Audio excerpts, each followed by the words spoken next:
Welcome back, Zack here, bringing you round 2 from our Expanded League Challenge.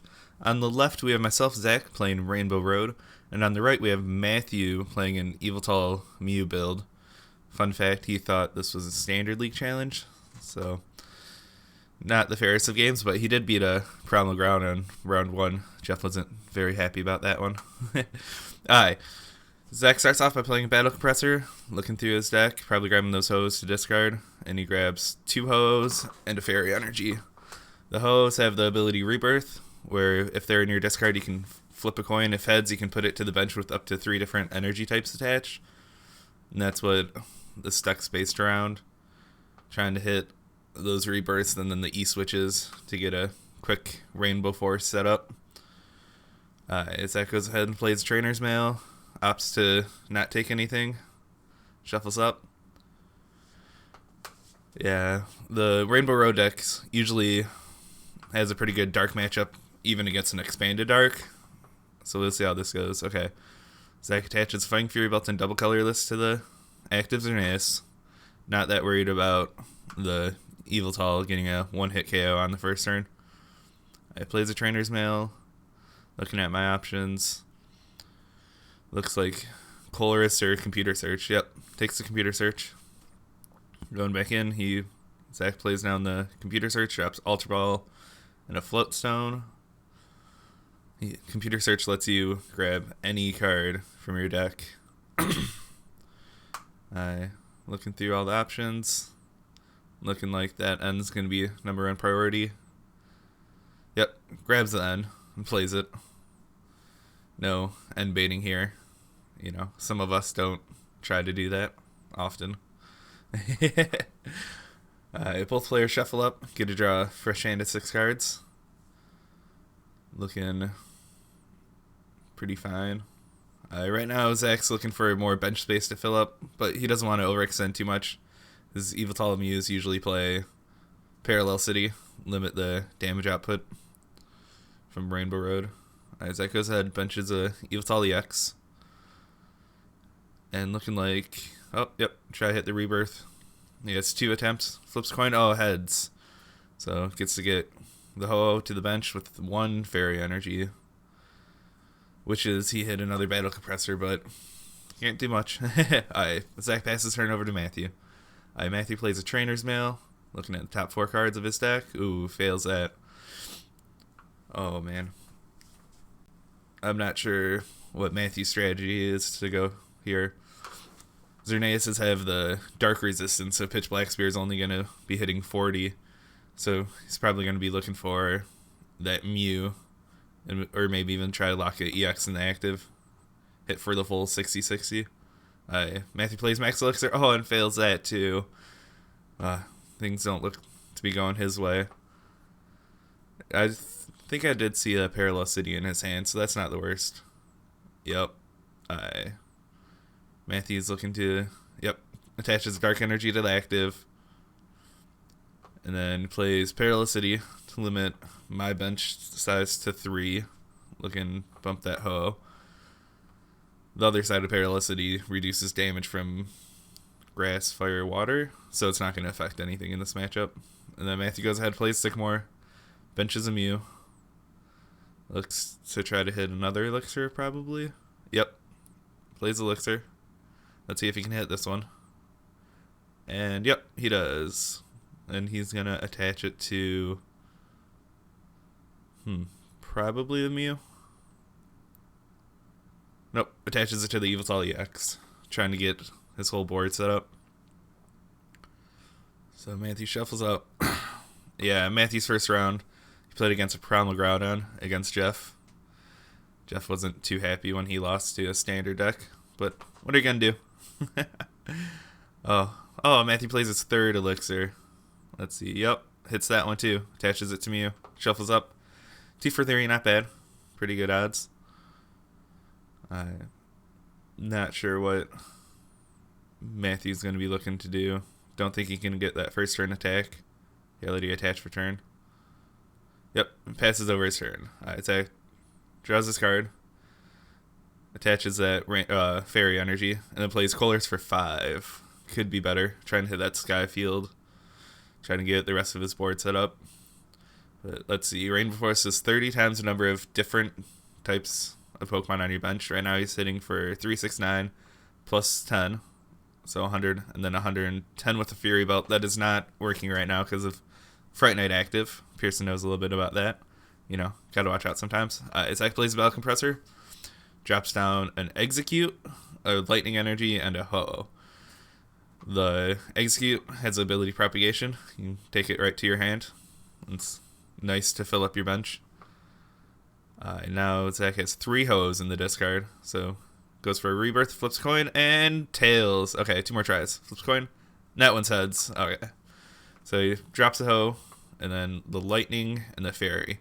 The Lightning Energy is good for Jolteon, that I know Zack's playing. So really good against this Yveltal deck because they are only playing basics. And then Rainbow Force for 3, 6, 9, 12, 15, and 160 damage and then knockout. Matthew promotes Mew and then draws for turn. Yeah, like I said, this Yveltal Xerneas deck has a pretty good dark matchup as is. Gonna give Yveltal Mew a hard time. Matthew's looking like he might want to play the Max Elixir. Yep, plays it down. His 4th Max Elixir. Let's see if he can hit it. Yep, hits that one too. 3 for 4. That's some good luck there. Probably playing about 8 to 9 Dark Energies in the deck. So Matthew's probably looking for another Parallel City. Bump in my Skyfields. They usually play about 2 Parallel City. Could be wrong. Never know. I know Rainbow Road plays 4 Skyfields. Okay, Matthew plays down the Lysander on that Yveltal EX as a beefy 2 retreat. And then Matthew Ultra Balls away the double colorless and an N to grab the Shaman. So opts not to play the draw support and then gets the Shaman to supplement that. Matthew plays down. The Shaman draws 6 cards. Looking like a pretty good hand. Lots of options. Matthew attaches the Fighting Fury Belt to the Yveltal. Makes him that beefy 210 HP. Attaches another Dark Energy. Benches a Mew. Those Mews have free retreat, which is why it's great to promote it after the knockout. Yep, and then Matthew uses... Looks like, yep, Y Cyclone. Gets to move one of the energies to the back and does 90 damage plus the 10 for the Fighting Fury Belt. Zack draws for his turn. Let's see, counting up how much damage it does. Attaches a double colorless to the Yveltal, giving it that free retreat. And then Ultra Balls away double colorless and a Dark Energy. That's 3 double colorlesses in play. Zack's going through the deck. Grabs Hoopa, then uses Scoundrel Ring. Scoundrel Ring lets you look for 3 Pokemon EXs that are not Hoopa. So opts to only grab that Jolteon. Trying to hit all the types. Try to hit that 1-hit knockout on the Yveltal.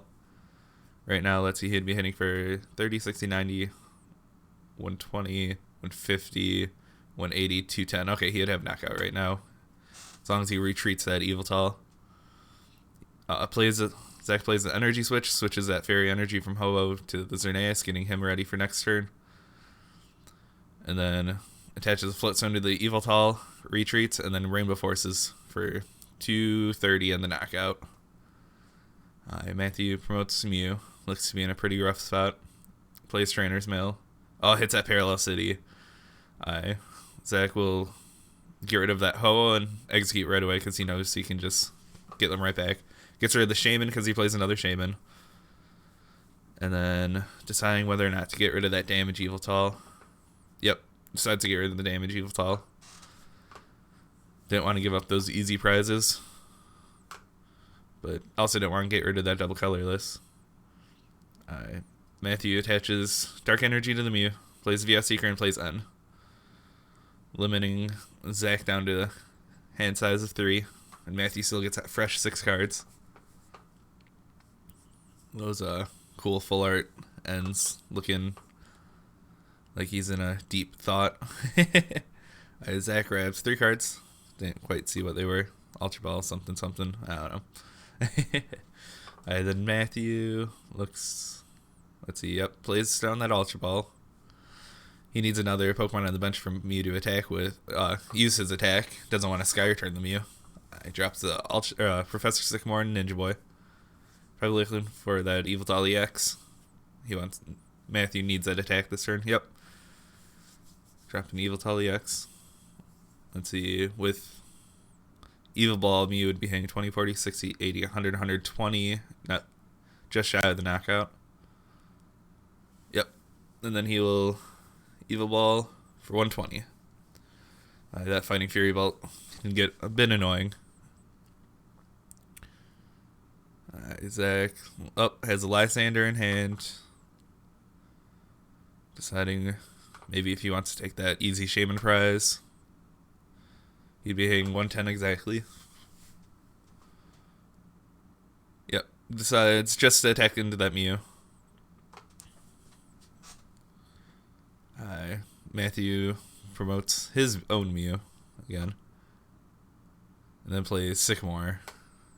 Get rid of Delinquent, Lysander, Escape Rope. Oh, that Delinquent would have been... probably would have been pretty good. But would have left him with no energy to attack for turn. Matthew attaches double colorless to the Mew. And then plays down a Fright Night Yveltal. And then now Matthew has multiple choices to attack. He can use the Evil Ball on the Yveltal EX or the Y Cyclone, or even the Pitch Black Spear and the Yveltal Breakthrough. Looks to use Y Cyclone to preserve that double colorless energy. And then I promote Jolteon for, because he also has Free Retreat. Draws for turn. Okay, lots of options in Zack's hand. Looks to Ultra Ball away the Sycamore and the Ninja Boy. Grabbing that last Shaman in his deck for draw. Zack's down to 2 prizes, so if he can take a EX knockout this turn, he just wins the game. Zack has 1 double colorless left in deck and 2 Skyfields. So if he doesn't hit the Skyfield from the... or Skyfield or double colorless from the Shaman, then he's going to be in a bad spot. He Lysanders up the Shaman. Plays E-Switch it. It transfers the Fairy Energy to the Hoopa, then back to the Xerneas, and then sets up for 6. Let's see. Oh, there's the double colorless. That's the Skyfield. Oh, okay. Overkill now. And Rainbow Force take the last 2 prizes for game.